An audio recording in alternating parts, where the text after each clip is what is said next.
To all you sports fans, did you know you can stream this podcast on Spotify right now? It's easy. Open the app on your mobile device or desktop, click on the Browse channel, then click on the podcast section. You can also stream on your smart speaker. Now, it's that much easier for you to stay up to date on all the latest and greatest in all things sports, thanks to Spotify. Caught Offside with Andrew Gunling and JJ Devaney. Oh, yes! Caught Offside from the Upper West Side of Manhattan. Andrew Gunling, JJ Devaney. What's up, brother? What a week. Big week. Big week in the sport. Can't wait to talk all about what's going on these past couple days with you. Yeah, it's been churning up storylines, the old soccer world, this last weekend. Seriously has. We've benefited because we get to talk about it, and we should consider ourselves lucky. And they're all such topics that make for compelling listening. Hopefully, you would. Yeah. Hopefully is right. Lots of Champions League stuff to go over with you.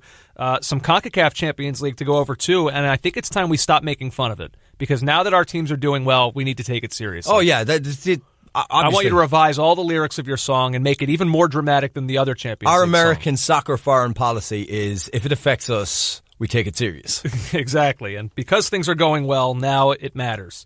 Now we are, once again, a preeminent soccer nation. That's correct. And let's see, a big mailbag, which I'm excited about, and a big what to watch for, even though it's a very mini what to watch for EPL fans, but a big what to watch for nonetheless. And I'm very excited also because my tree that fell over in my front yard of my house was finally cut down today. It's like I moved into a new house. It's so weird looking at it. Do you miss it? Do you miss the character that a tree brings? A little bit, yeah. Now you've made me emotional. Yeah. I guess, I suppose in terms of wood, you're about the most wooden thing in that locality right now. What does that even mean, a wooden thing? That didn't land properly. It sounded better in my head. You know you're wooden. No, keep explaining, though. I want to see you dig yourself out of this. You have to the fact that, I was making fun of your general character, that you're kind of a bit wooden. Like I'm Pinocchio? I'm a liar? No, wooden is a term over here. Remember, they used to always accuse the Matrix actor, whose name escapes me right now, this is going splendidly. of being wooden. God, that didn't land. And then I forgot. Maybe people are at home right now listening and they're hysterical. Keanu Reeves. I didn't get a word of it. Wow, fail. You're not a funny person. No, I'm not. Well, hey. Yeah. Lots to discuss. Yeah, can we not do it in the style of a 1980s wrestler? Are you ready? Yeah. Let's start. Roma 2, Shakhtar Donetsk 2. It's Roma advancing thanks to the away goals rule. And it's Edin Dzeko who has... You talk about a guy, I don't want to say rediscovering himself. It's not like he was bad at Manchester City, but in terms of second acts of somebody's career, he has been so brilliant for Roma, and the legacy that he is kind of rewriting. We're at Manchester City, good player, but never going to be the centerpiece of their success. Never even a guaranteed starter. Yeah, and now for Roma, I mean, he scores the goal that puts them through into the quarterfinals. It's the first time in a decade that Roma are into the quarterfinals of the Champions League. How about that? Yeah, and they did it in a style that I suppose is befitting of an Italian team. Shakhtar seemed to dominate possession, and then when their chance came, Roma pounced on it. One of my favorite things about this sport is the time-honored tradition of both sides of a match refusing to compliment the other side. Like that, I feel like that happens in soccer more than most other sports because, like we talk about, soccer has this thing happen more where a team can clearly play better and lose more than what you see in any other sport. Afterwards, Shakhtar's manager Paulo Fonseca said that Roma made the most of their only opportunity, a very kind of condescending little jab at them. And then Edin Dzeko said that Roma were deservedly through. Yeah, but the best quote of the night is from Di Francesco, the Roma manager, who actually betrays his own intent in that game. Like, he pretty much admits to what the Shakhtar manager is saying, but less snippy. We knew that sooner or later they would make a mistake, and we'd pounce on it. If we face any opponent with this attitude and determination, we can go far. Now, they did the same thing to Napoli in the league 2 weeks ago. They played a little bit, caught them on mistakes and scored, pounced on mistakes. But a lot of it was sitting deep with Strootman and Nangolan in front and kicking people. They're pretty Italian in the way they go about their business for a team that's supposed to have all this talent. No, Dzeko is the centrepiece because his ability to take the chances. And by the way, he's had a really good Champions League in terms of crucial goals. I mean, the goals at Stamford Bridge were massive for them too. So they're deservedly through, I think, but they're through in a very Italian way. Yeah, 35% possession, I think, is what they had at home in a game where they needed to win. But they got it done, and they are through. Roma into the quarterfinals, like I said, first time since 2008. And now we move on to what is, I think, kind of become the main event of these last couple days, and that is Sevilla 2, Manchester United 1. Oh, they've gone and they've done it again, and the fan base is absolutely irate. And well, they should be. If the 90 minutes on the field, which we will deal with first, I'm sure, didn't annoy them, what was said afterwards made them apoplectic. Yeah, well, should we just go right to that? I mean, if you want to talk about the game first, that's fine. I would just like to say that in terms of team selection, it was baffling. So Marcus Rashford has his best game in a while against Liverpool on the left-hand side, close to Lukaku for 2 goals, running into the channel inside the full back. What are you going to do? I'm going to start him on the right side as an out-and-out winger. I didn't know where Alexis Sanchez was playing. McTominay disappears off the face of the earth and is replaced. Well, not replaced, but Fellaini starts, who isn't fit. He couldn't be fit. He couldn't be ready to go, and he was gassed after an hour. Pogba on the bench, comes on, is just terrible. And we don't see Mata until late on. And this is the game that they are at home and they should be proactive and going out to win. It was incredible. Credit to Nzonzi in the middle of the park, who ran the show along with Ever Banega. Andrew, they were really, really good.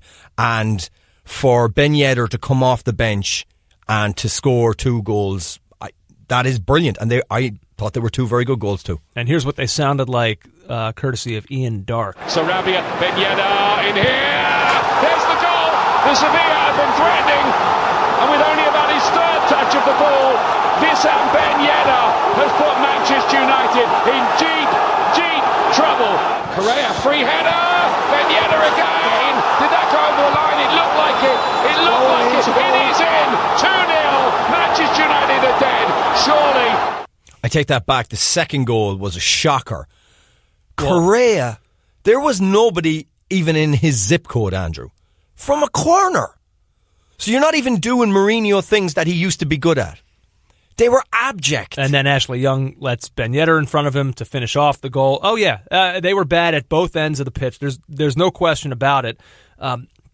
And it's important to note that because, and this all kind of blends together. I know we were going to talk about game action first and then Jose Mourinho, but it's hard to separate the two only because Mourinho is taking, it seems, most of the criticism and most of the heat, which I totally understand. But I want to make sure that doesn't come at the expense of also looking at what a lot of these players are failing to do for United as well. I think that's right and correct. I don't have the stat in front of me, but Alexis Sanchez gave the ball away a record number of times last night. Now, I do think that's partly to do with he's not sure what he's doing or what role he's supposed to be fulfilling, but the fact is he did it. And it was interesting, Lukaku spoke to BT Sports afterwards, and Lukaku said some players hid. But they hid. No, but there's a caveat to that, which he clarified. And maybe he didn't mean it the way it sounded. When I first read that, I assumed that he meant on the field. Guys who just didn't want any part of the action. Right, who didn't want to receive the ball. That just shrunk from the moment. Okay. He clarified afterwards, and he said that he meant from the media, that they were hiding in the dressing room and didn't want to come out and address it. That's not what came across. Well, maybe, but I think that was how he clarified. I would like people to listen to that. That's BT Sports on YouTube. Make up your own minds. I mean, fair enough. Maybe he was trying to do damage control, but he clarified that he didn't mean hiding on the field. Yeah. It's just incredible. Very poor performance. Poor side selected. Sevilla grew in confidence after United started relatively okay. Lukaku certainly was putting himself about a little bit. And then afterwards, Mourinho compounded all that in what can only be described as bizarre. Do you want to hear it? Yes, please. Here's Jose after the match on United losing. He says it isn't new. I sit in this chair twice in the Champions League, and I knock out Man United at home, at Old Trafford. I sit in this chair with Porto, Man United out. I sit in this chair with Real Madrid, Man United out. So I don't think is something new for the club. And of course, being Manchester United manager and losing a Champions League tie at home is a delusion, obviously. Boy, he sounds like he really gets it, doesn't he? My God. Like, if I was a United supporter and I heard that, I think I'd vomit on the spot, just out of pure rage. They're apoplectic, let me tell you, across social and I get media. And I completely get it. And here's the funny thing. Jose Mourinho, he's trying to, out of one side of his mouth, tell you that this is not a big deal, that we have to move on. We've got important games. United lose in the Champions League all the time. Get over it, everybody. But his players get it. I mean, they're certainly on a different page. Eric Bailly said this on Twitter today, a full 24 hours after. He said, last night was terrible, and we must all reflect and take note so it doesn't happen again. It's painful, but we have to get right back up, dust ourselves off, and look ahead. But, I mean, last night was terrible. We must reflect so it doesn't happen. Like, that's what fans want to hear, not that nonsense. After a game of that magnitude? Are you kidding me? I mean, it's so narcissistic to go in front of the media and talk about the times you did well in the past in the Champions League and that this club didn't. At the expense of this club. No, at the expense, exactly. And now what's interesting to me about that was I watched Fergie fail in the Champions League from its inception. From the get-go, every season. But you always felt like they were getting somewhere, and by the end of the 90s, they did get somewhere. They got to the top of the mountain. But Fergie never mentioned the defeats afterwards and said, oh, well, this is what we usually do. This is against the grain. No, he said, this is where we should be. Remember our fan that said, well, man, United. You know? Yeah. And that is who they are, and that's the standards. And the minute you talk like that is... I couldn't believe it. I couldn't believe it either. It was incredible. It's like he's trying to tell people, look, don't blame me. I mean, I'm still a good manager. I've beaten this club. This is a club problem. This isn't a Jose Mourinho problem. I read a brilliant article today, and you know me, Andrew, I love to read. Oh, you're very well read, and you more than reading, you love letting people know that you read. I adore to read. This is from Dion Fanning, and it speaks to your point about, is it the player's fault? Is this Jose on the sideline looking at a mess that he just can't do anything about because the players aren't good enough? He hasn't got the money. He hasn't had what he wanted into the club. So this is Dion. It might not be the player's fault. When United have a manager whose core philosophy is giving the ball away and believes in controlling the game without the ball, nobody should be surprised when players continue to give the ball away. In this changed world, Mourinho's core message has become even more insistent and dogmatic. This is his Manchester United side. He is not working towards some bright future. This present, consumed by fear, is it. Jose Mourinho's Manchester United is Paul Pogba giving the ball away forever. Now, that is really well written and it's kind of dramatic as well. But when you look into it, people are talking about giving him more time, right? So I tweeted last night, Tara Jose, which is a play on what Fergie, the banner that was held up after 4.5 years of Fergie. Tara Fergie, 5 years and it's still bad. And I just said Tara Jose, but I believe it. Mourinho, Dion's main point is Mourinho never operated with time. It was always get in, win, get out. Leave the club you left in a bit of a mess, but with trophies. Right. Why would we think now that giving him time is going to change him? You're right. And the problem for me with Manchester United right now is as a club, from the most general sense, it just seems like a club that doesn't make sense. Right. You've got this manager who wants to play a certain style, and yet every player that they bring in seems to be in direct contrast with that style. Pogba, attack-minded. Alexis Sanchez, attack-minded. Obviously, you need an attacker in Lukaku. But, guys like Rashford and Martial, you wonder if he's stunting the progress that attack-minded guys like them would be making in favor of playing guys like Fellaini. It just, none of this seems to make any sense for what he wants to do compared to what the personnel is on the club. Luke Shaw. It's only a month or maybe 8-10 weeks since he said Luke Shaw can go on to be Manchester United fullback for a decade. He's hardly started since. I don't know where he is. Ashley Young at left back. And then at one point last night, I saw Rashford go to the full-back position, the right full-back position to pick the ball up. Andrew, he's not a winger. His skills are honed to score in the box. Van Gaal discovered that. His timing. He's a goal scorer. And at the weekend, it worked to have him close playing to Lukaku. Look how well it worked. I know. So what can I do now? I'm going to put him wide on the right. It makes no sense. I don't know what he's doing. And I wonder, does he anymore? And, well, you wonder at some point what the board is thinking. And we talked about this right after the Alexis Sanchez signing, where we said, okay, there can be no more of this. At some point, the board is going to be saying to Jose Mourinho, you keep wanting money, wanting big players. Well, here, we are delivering. I know maybe not to the extent that Jose believes, because he thinks that if they're not spending like Manchester City, they have no chance. But Lukaku was one of the top attack targets out there over the summer. Alexis Sanchez was the top target over the January transfer window. They have gone out and brought in big name, big money players, and for Josie to keep misusing them, putting them in the wrong positions. I mean, Pogba and I would say Alexis Sanchez primarily. At some point, they're going to start asking questions of this guy, saying, "What are you doing with all of these players and all of this money that we're giving to you?" Now, we must say, he never told Paul Pogba to go on and give that ball away as much as you possibly can. But is Paul Pogba playing for the manager when he goes out and plays like that? I mean, does he know what his role is?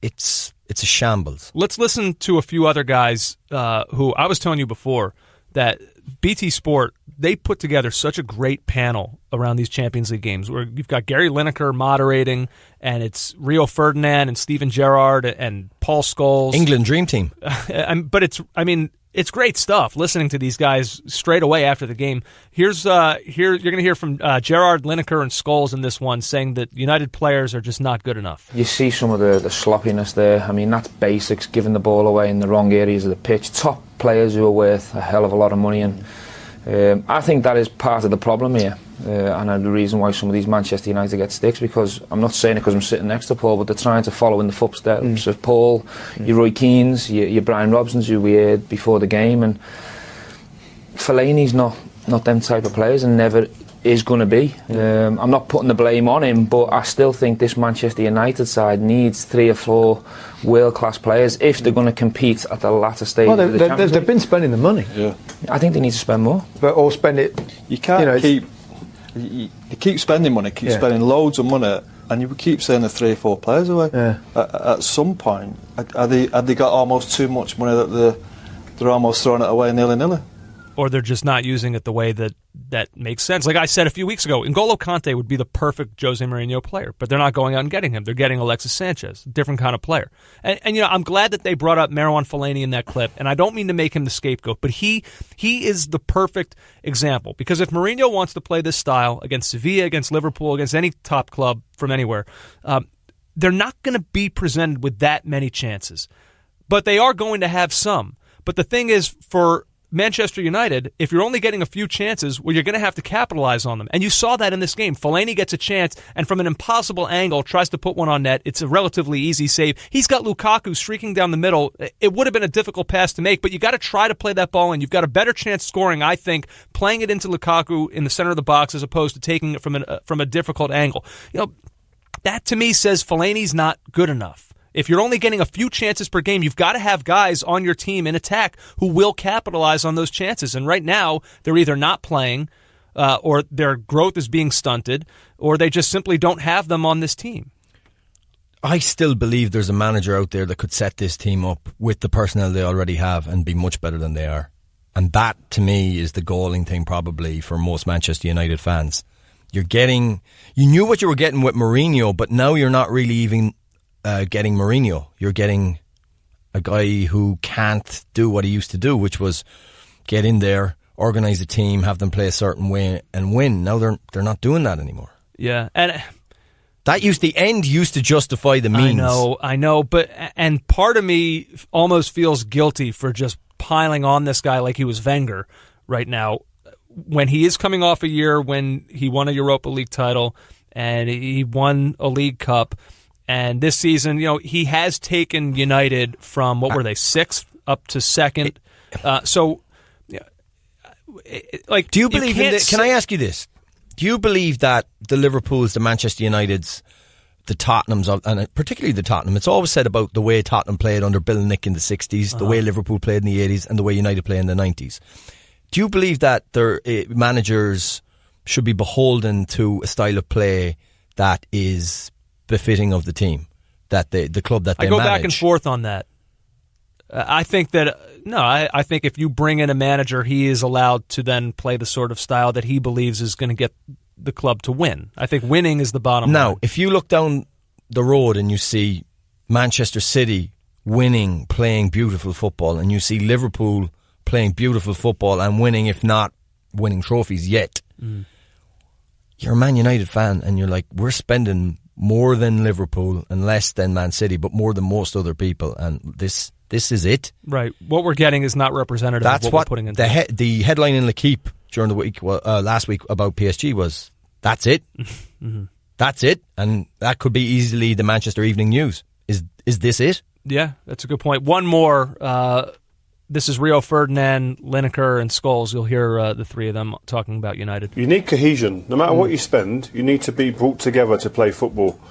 That's the manager's job. That's the manager's job, yeah. The players have to show a desire and the right attitude to apply what the manager wants. You can't be a football club like Manchester United and get away with not showing desire. You have to say there's players in that squad there to play good attacking football. There has to be. With the money that's been spent, that forward line, you take that forward line anywhere. You've got to be set up to be able to perform. We know that. We played for England with great players, weren't set up to perform. And players here, I'm Rashford. You see, to be honest with you though, Rio, he was set up 3 days ago to perform, and he did. I think this is an off night for United. They haven't turned up and they've played really, really bad. But 3 days ago, they've beat a very good Liverpool team. Yeah, I get that 100%, but consistency is what you look for. So that comes every week. Every week you've got to do that. But here at home, apply himself. Here at home, they've had that consistency. They've been really, really good. I just think... One of those nights? One of those nights, it just hasn't happened. That's Stevie overcompensating for being the Liverpool voice in the room. You think that's what that is? He's like, I better not sound like where I'm coming from. I've had a cup of the Kool-Aid, the Man United LVG Kool-Aid. It tastes good. That was when you did that. Right, yeah. Wow, those days. Yep, and it's, I disagree with what Jared says there. I do too. Mainly for what you said. Is it... Over the weekend, like you said, they won that game because of 2 chances that Marcus Rashford took. Right, it's not like they played expansive football for the entire game. Really. Actually, it was probably the most expansive football I've seen them play outside of the Chelsea game. There were flashes where you're like, they could stretch this out over 90 minutes, but that is not the manager's way. No. So that is it. United out of the Champions League at the round of 16. And God, we barely even mentioned the word Sevilla, but credit to them. Wow. A tough result. They go into Old Trafford. I mean, that's what is usually a hostile territory, although I would say on this night, it was like Sevilla fans took, I don't want to say they took the place over. They had their away section, but in terms of noise... I was watching the game. They were fantastic. Yeah. I was watching the game and I was looking at Muriel just struggling in the first half. And I was like, Sevilla aren't good. This player is not a class player. He's still creating chances. And I said to myself, imagine if they had a striker. Completely forgot about Ben Yedder. And Montella decides, just bring on my striker who's 19 goals in all competitions this season. And what do you know? Pops up with 2 and they win. It was too easy. The image of the night was Mata. Ben Yedder should have had a hat-trick. Mata trying to track back as this massive gaping hole opened in the United defence to stop Ben Yedder. I'm like, what is Mata doing here? It's falling apart. I know. And United, look, they did push on. They scored. Lukaku actually scored a really nice goal to bring it to 2-1, but it was so clearly too little too late. I believe it was only 4 shots on target for United over the 180 minutes, 2 legs.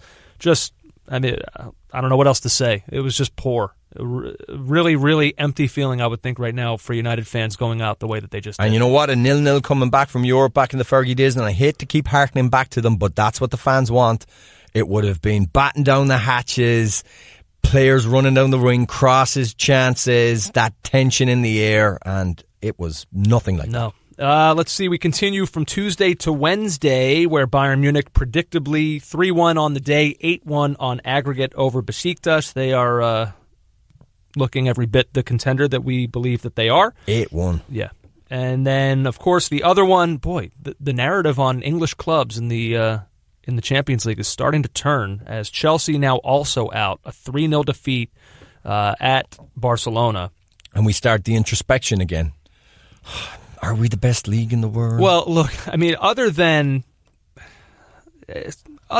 United losing to Sevilla, Spurs losing to Juve. Now, I think that one maybe feels differently because Tottenham, it seemed like, had the edge at home. But you can at least say Tottenham were competitive, scored goals. Yeah. Well, Chelsea were competitive for 90 minutes. Right. And but on minute 92, this all turned. Messi scoring the fastest goal he's ever scored tonight, 2 minutes and 8 seconds in. Later on, he would score his 100th Champions League goal. But doesn't it feel like every time he scores a goal now, somebody is telling you something like same at Ronaldo. Something interesting about what that goal means historically? It's some kind of a record. Yeah, it's like every single one of them. I have no track of where they're at now. I've just given up. No, they score a ton of goals. That's it. Sitting back and enjoying it. I'm not interested in the stats anymore on this. It's just too enjoyable. It's a record every time. It's impossible to keep up with. The first goal, I was watching, and I honestly couldn't even believe. Like, it's not the best goal I've ever seen, but it's Courtois in net. It's 2 minutes in, so you're not even really like ready to start thinking, oh, goals are going to be happening now. And it's an angle that is just impossible. I don't know. I had to like look at the screen and be like, wait, are they celebrating? Is that ball in? Yeah. Good for Messi. He picked out the 5-hole, perfectly placed, but that's really bad from a world-class keeper. He didn't have a great night. He was culpable on all 3 goals, actually. That's the thing.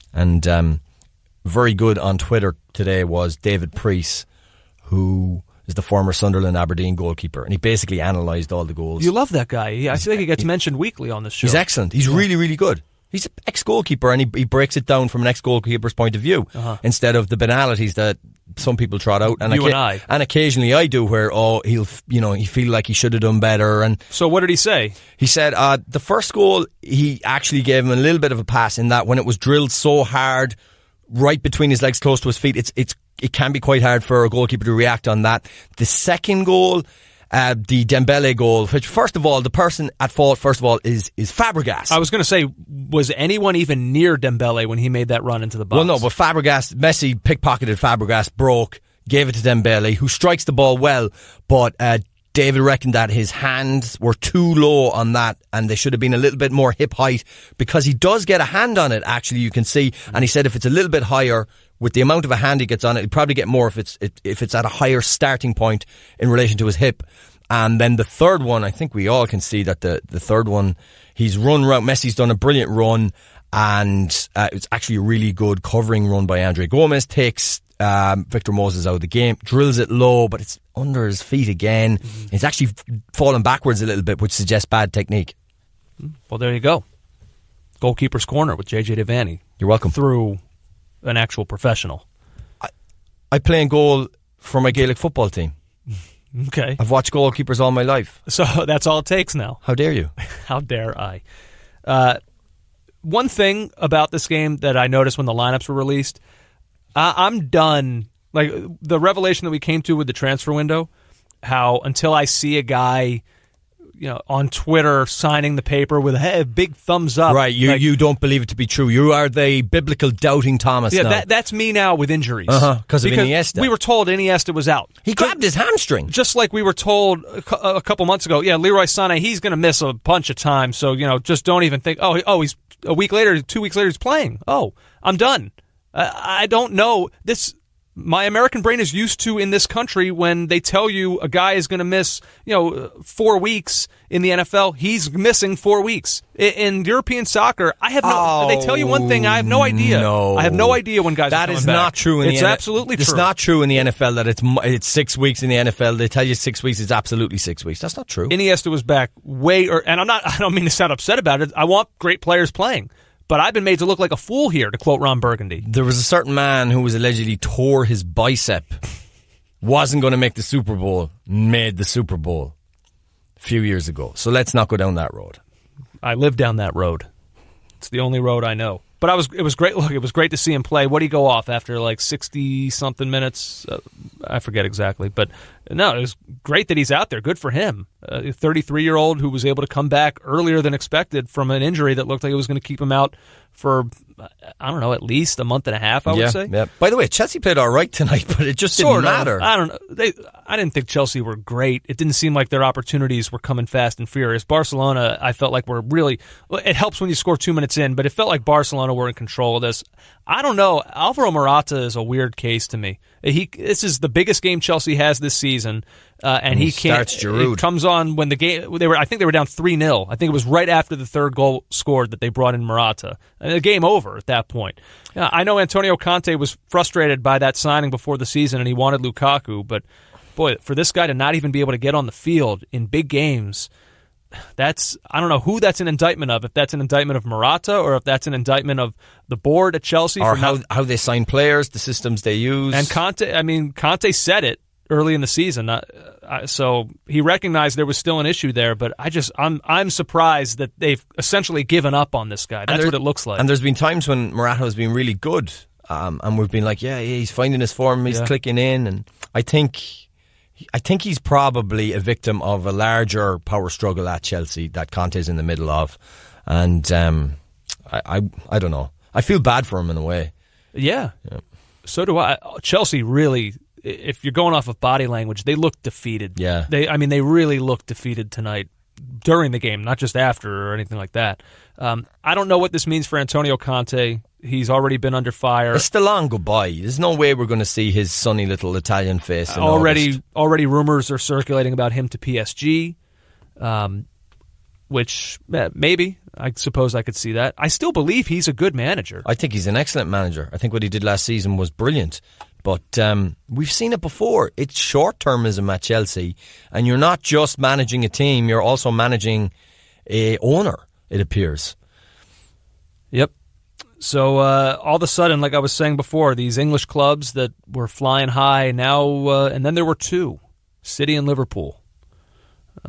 So goodbye Chelsea, United, and Spurs. Still a very successful stint for England in this tournament to get 5 into the knockout round. But what does that even mean? For the English League, for everything. England, for Albion, that scepter dial? What are you talking about?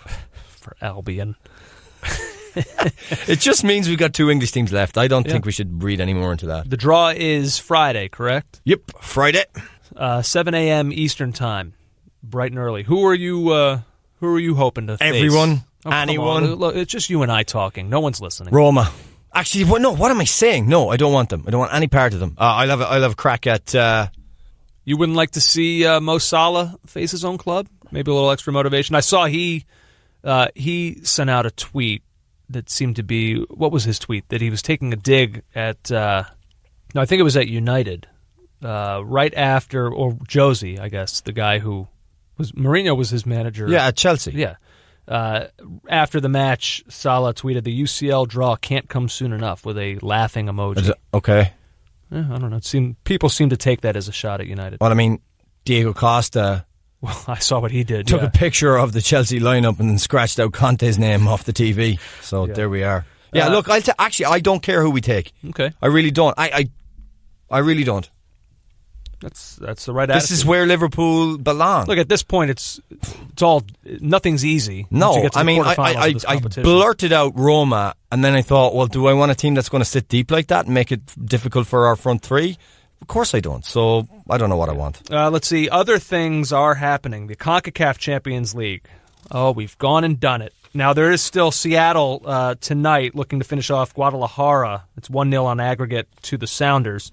But the Red Bulls 5-1 on aggregate over Tijuana after going a goal down on 10 minutes. You thought, and then, bang, they come back with 3 unanswered to finish them. Comprehensive. I want to give a shout-out to somebody whose name... This name, I don't know why, it just doesn't come up as much as it should when we're talking about best players in MLS. Bradley Wright Phillips is just great. He's just always really, really good. We know about all his goal-scoring prowess. Scores in the first leg for the Red Bulls to get them off and running. 2 assists last night for the Red Bulls. He's got multiple 20-plus goal seasons. He's just the picture of consistency every year for that club. When the picture of consistency around him is constantly changing, Kleston gone, McCarty gone, Thierry Henry, he's gone. Like, BWP is the one constant, and he's always good, and he seems to always lift that club into contention on some level, into the playoffs, now deep into the CONCACAF Champions League. I'm just such a huge fan of that guy, and I hope that, maybe I'm wrong, and maybe people are giving him way more plaudits than I realize, but I just feel like his name is one that is just flies under the radar when best MLS players get talked about. He does fly under the radar. Like, of course there are people out there who are MLS analysts who watch the game a lot and who are fans of the game who appreciate what he does. But honestly, Andrew, it's because he came from the lower leagues in England that he didn't come with a big reputation. His brother was far more famous than him. Yeah, he comes in and he's got better though. If you talk to him, I've interviewed him a few times, and he actually says he's got better. He's changed his game. Working with Thierry Henry was huge for him, and he's so clutch for them. He's absolutely pivotal. He's the one player really they can't live without. Yeah. And then the big one, Toronto FC and Tigres, 4-4 on aggregate, with Toronto FC advancing thanks to the away goals rule. And it's, I guess people will look at Javinko's free kick.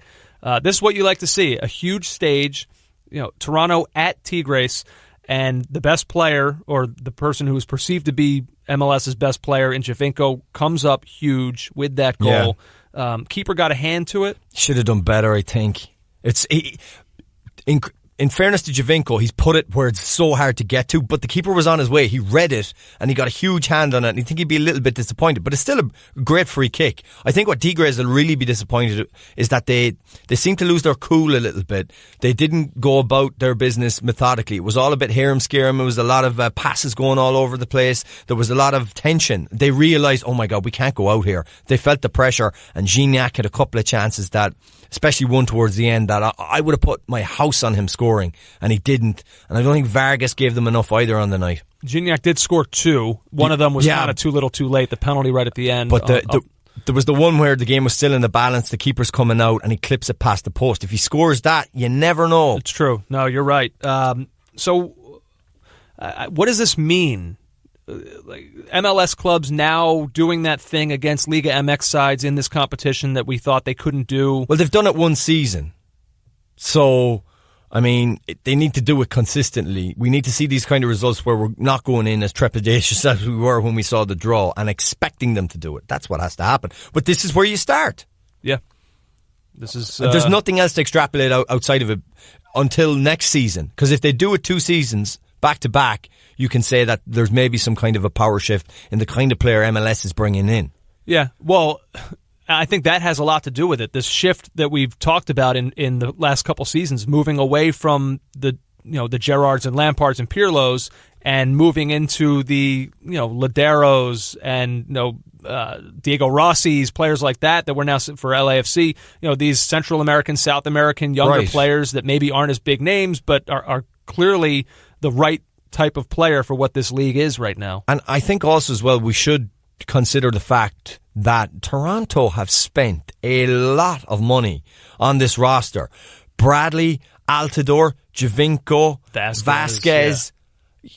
There's a lot of quality in that team, and they should be doing something and not just bowing out meekly. Yeah. So maybe this is what we should expect. We'll see if Seattle, you may know by now, but we'll see if Seattle is able to keep it going. Mailbag at CO Soccer Pod on the Twitter machine, cutoffsidepod@gmail.com. We start off, this is a little section of Man United fans ranting, so it doesn't necessarily require an awful lot of analysis, because there we go.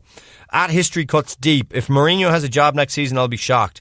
They've spent how much, and he can't get them out of the knockout stage against Sevilla. Sevilla couldn't beat Maribor away, and then he whines and acts as though this is normal. No way they can grow under him.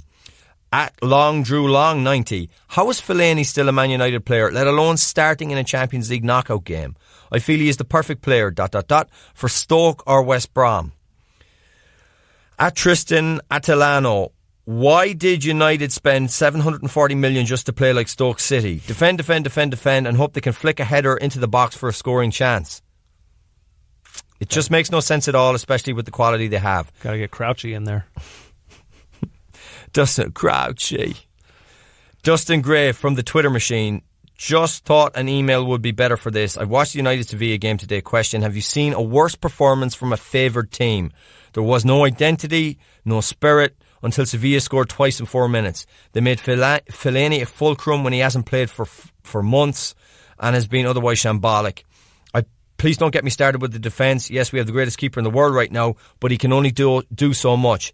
Every time I saw Smalling, he was in the box and Bally at the halfway line. Sorry to go off like this, just need to vent. I've been listening to you guys for 3 years now, and you were the best pod in my ears. Thank you. Let it out, everybody. All right, so let's get that out of the way, because I think we've covered enough United ground. At Smith N4, Crew season ticket holder here.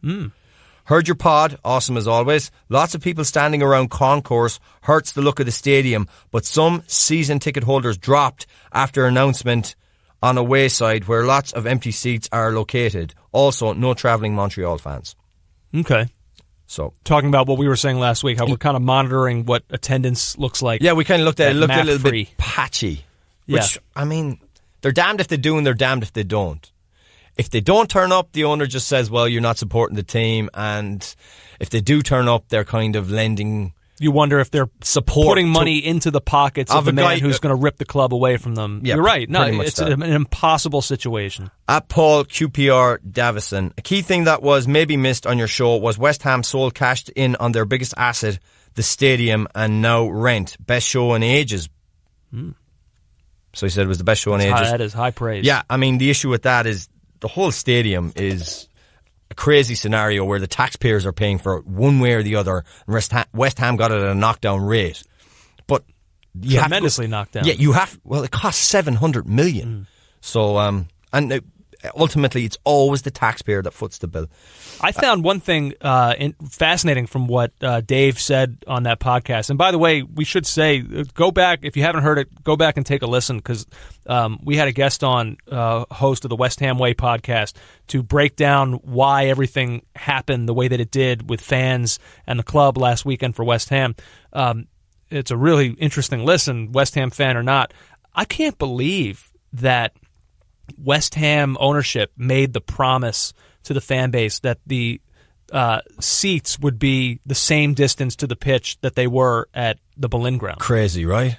I mean, you talk about a false promise. I think anybody could have heard that and thought, really? Well, what are you going to do? Are you going to actually restructure the stands? Are you going to knock a stand and move it in? I mean, it just sounds like ownership was willing to just say anything to try to get the fan base on board with a deal that they felt they had to make. So they could increase the turnover. Yeah. It's incredible. Eddie Ashdown. Good podcast, chaps. Interesting to get views on West Ham's issues from across the pond. I'm a lifelong West Ham supporter and can echo Dave's points. It is a worrying time for the club. JJ did make me chuckle, though, calling us a basket case club. Connivance. And finally, no, not finally. Oh my. Actually, finally, sorry. Geez. J. Vincent Paulson. Gents, big fan of the pod. Keep up the good work. Whenever I watch European football, I feel like the pace of play through the midfield is significantly slower than MLS. Almost chess-like. MLS is more frantic and sometimes sloppy. Am I crazy? Why is this? Is it due to better technical ability, tactics, more respect for opponent ability, or something else? I see MLS teams or the national team struggle to hold possession in the midfield, and I can't understand why. Are we that far behind technically? Please let me know your thoughts. Thanks. I would say it has to do with opposing defense. That I think in MLS, because the level of defending is weaker, I think midfields believe that they can find a way through a defense with more ease than what a European, like a team in the Premier League, would think going up against an opposing defense. That they think it has to be a little bit more intricate passing, waiting for somebody to make the right run, whereas I think in MLS a lot of midfields just think, let's go. Like, if we've got them on their heels, let's just go at them right now. Right, and part of it's cultural as well. In Italy, teams fall back and midfields are allowed much more time to build up play, and they try to play on the counter-attack. Also as well, if you look at college soccer in the United States, where it's a small season and tactics are oftentimes very basic. It's a long ball game. It requires a lot of athleticism and pace and power. And then you see these guys graduating into MLS and the divisions of US soccer. They still play that way as they were coached in soccer. So that's part of it too. Some of it's technical. A lot of it's just cultural, and the way teams play in Europe is a bit different. By the way, English football, certainly in the Championship, League One and the lower half of the Premier League, those midfield battles can be fairly erratic and quick and not that dissimilar. You're right. We can't make blanket statements about everything. No, I get where he's coming from. But there's a lot of factors in it. There was one other tweet that I want to get in. Oh? Not directed to us. I wanted to bring this up at our CONCACAF Champions League discussion, but it kind of fits here as well, talking about goal scoring and defending and midfields in MLS. How about this? I saw Sebastian Salazar tweet this out. This was in response to the Liga MX sides going out. And basically, in Mexico, people are stunned right now to see multiple sides, especially Tigres, I think, going out. And one of their pundits, Alvarito Morales, he actually says this on one of the shows talking about the games. I'm reading Sebastian Salazar's tweet. Wonder why Liga MX fans are so shocked today? Here's host of Mexico's top-rated show, Alvarito Morales, saying MLS plays bad goalies on purpose to increase scoring. I mean, that's a thing that a respected journalist in Mexico believes is happening in MLS. Why would he not just say, look, defending in MLS is not always across the board up to scratch? Say something like that. Because there's some truth in that. We talked about it at the weekend. Absolutely. MLS defending is it's spotty at times. There's no question about it. But to think that MLS clubs are intentionally playing bad goalkeepers to increase scoring and therefore interest in the league, that's what they think. That's what Liga MX analysts think of what's happening in MLS. No wonder they're so shocked, like Sebastian says there. They might be just scrabbling for answers because they're so shocked. I don't believe they honestly believe that. Let's see what to watch for. Some Europa League second legs. Thursday at noon, Lokomotiv Moscow and Atletico Madrid. Atletico looked like they're comfortably through. 3-0 lead. Second leg in Russia, but I still would be stunned if anything other than Atletico going through occurs there. Thursday, 4:05, Arsenal will look to hold on to that 2-0 advantage that they have over AC Milan. I believe Arsenal will go through, but I would also tell you that this is not over. One goal in the first 20 minutes from AC Milan, and will you start to see a very nervous Arsenal team, and will you start to see a fan base that maybe, feels that same sense of nervousness? I feel like the narrative of that tie could change very quickly. It could. I do think that because of the way it's weighted right now with Arsenal with the 2 away goals coming into this tie, AC Milan have to come out and play. And Arsenal still have some quality players who just love spaces and gaps.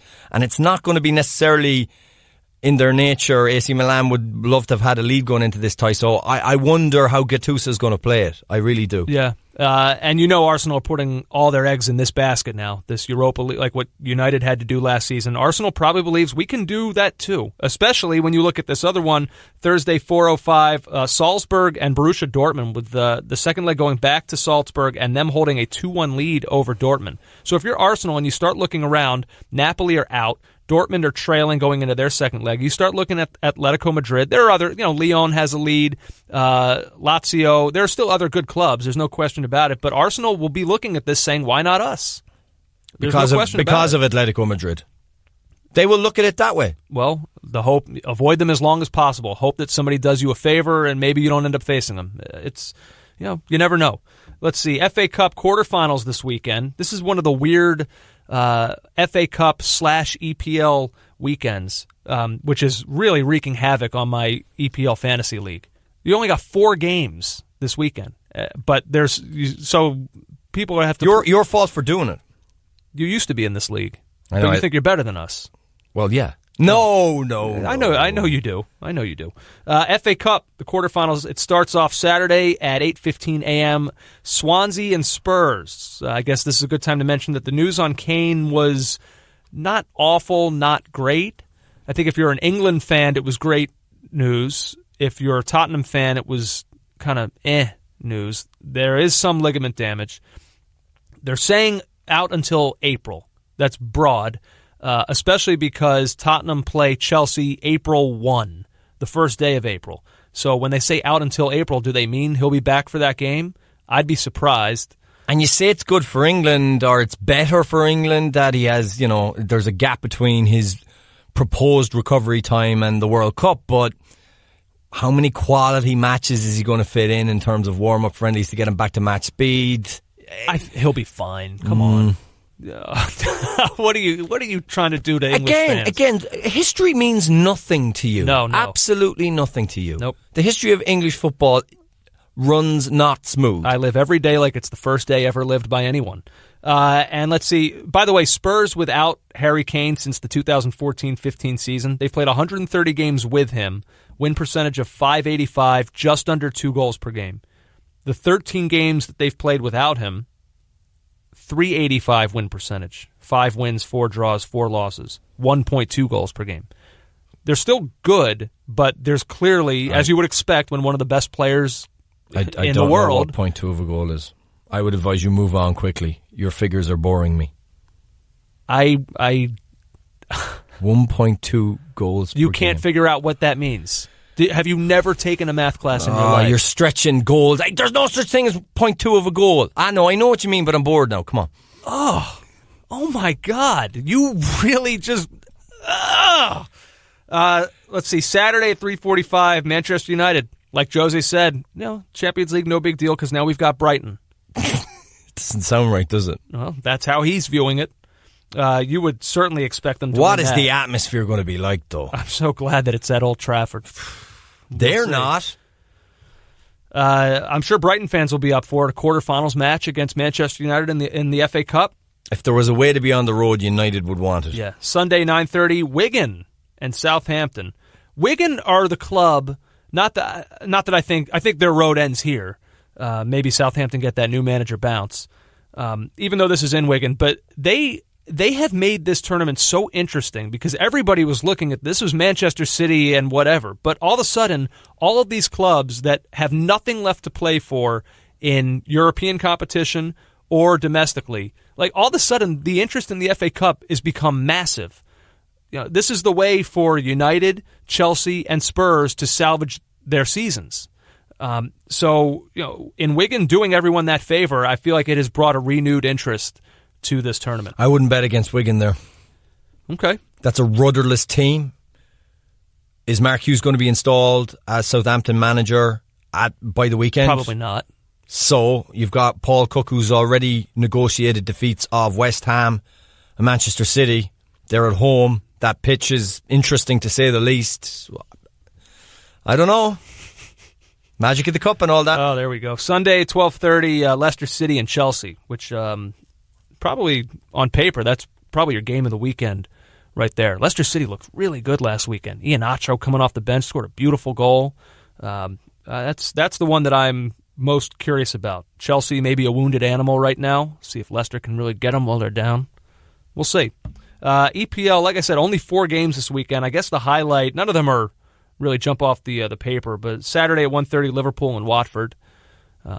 Watford's defending looked pretty poor against Arsenal, so we'll see what happens at Anfield against the Liverpool side that obviously are great in attack. That could be the bounce-back game. Maybe. Watford could get the brunt of an attack that's been spurned. Yeah. And then one MLS game that looked most interesting to me, Saturday, 3 o'clock, Montreal and Toronto FC. A nice little Canadian derby, early season Canadian derby with Toronto riding high after their victory in the CONCACAF Champions League. We'll see if there's any letdown over the weekend. It's in Montreal, so I'm sure Montreal will be up for that. What's the nickname we use for that? Do we have a nickname? The Canadian derby. That's literally what I just said. The syrup derby. Syrup is also very popular in Vermont. It's not just a Canadian thing. The Maple Leaf derby. No one would ever call it that. Can't we just call it the Canadian derby? The Mountie derby. Because it's MLS, you only know one way, and that is to mock. How dare you? That's all you know. I hate when you do this. You put me as the... Then stop doing it. Let's try to have fun. No, we're not about fun. Can I have a West Ham update? Oh my God! I thought you never asked. I like West Ham. I like West Ham. I like West Ham. Oh, yeah. I like West Ham. Are you giving the update? Miami Vice. That's the music. Miami Vice. He's done it again, Andrew. What, after a weekend like that, should a manager do with his team when they're not playing this weekend? They have no FA Cup involvement because they're out. Mass fan protests. What's the best thing a manager can do? Obviously, it would be fun in the sun. Take him to Miami. Of course. I get it a little bit. Yeah, but we've been here before and we've talked about this on this podcast. Where did he take Sunderland during their break? Oh, that was that amazing stretch when, like, what was it that they're laying people off in the club while taking the team on like an exorbitant trip to the United States, to New York, to cycle around Central Park and do Soul Cycle. Yeah. So today we have, after fans are on the field and after we've spoken to Dave Walker and it's visceral how they feel and how upset they are, what could be better than a picture of Joe Hart on a boat with Andy Carroll? Look, they're just trying to clear their heads, all right? They've been through a lot. So funny, though. Social media is hilarious. So West Ham, obviously, because the Daily Mail had pictures up of them relaxing on a boat, West Ham's attempt on social media to counteract that is a picture of Chicharito sprinting at training. That's funny. Yeah. Oh, optics. That's good. Hey, as long as it didn't go as poorly as West Brom's.